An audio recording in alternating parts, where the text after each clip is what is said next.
বিসমিল্লাহির রহমানির রহিম। প্রিয় সাংবাদিক বন্ধুগণ, আসসালামু আলাইকুম এবং শুভ সকাল। আজকের এই প্রেস ব্রিফিংয়ে আপনাদের উপস্থিতির জন্য আমি র্যাব 3-র পক্ষ থেকে সকলকে অসংখ্য ধন্যবাদ জ্ঞাপন করছি। র্যাপিড অ্যাকশন ব্যাটালিয়ন র্যাব প্রতিষ্ঠা লগ্ন থেকেই বিভিন্ন চাঞ্চল্যকর আসামি গ্রেপ্তারের ব্যাপারে অগ্রগণ্য ভূমিকা পালন করে আসছে।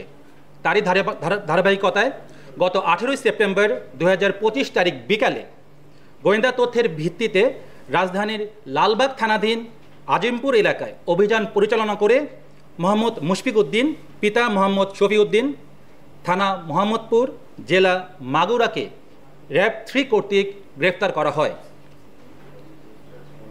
গ্রেফতারের সময় আসামির হেফাজত হতে একটি রিভলভার, একটি ম্যাগাজিন, .22 বোরের 155 রাউন্ড অ্যামুনেশন, একটি কাঠের পিস্তলের গ্রিপ, একটি 7.62 মিলিমিটার মিসফায়ার গুলি, একটি শটগানের খালি কার্তুজ, দুটি অবিকল মানুষের মুখাঙ্কিত মুখোশ এবং দুটি মোবাইল ফোন উদ্ধার করা হয়।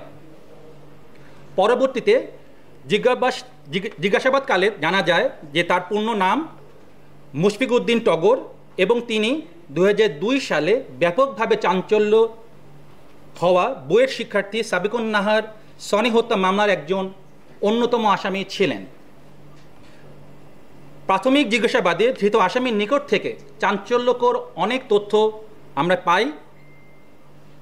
যে জিনিসটা বেশি ইম্পর্টেন্ট, যে সীমান্তবর্তী এলাকা হতে তিনি বিভিন্ন সময় অবৈধভাবে অস্ত্র ঢাকায় নিয়ে আসেন এবং বিভিন্ন মানুষকে তা সরবরাহ করে থাকেন।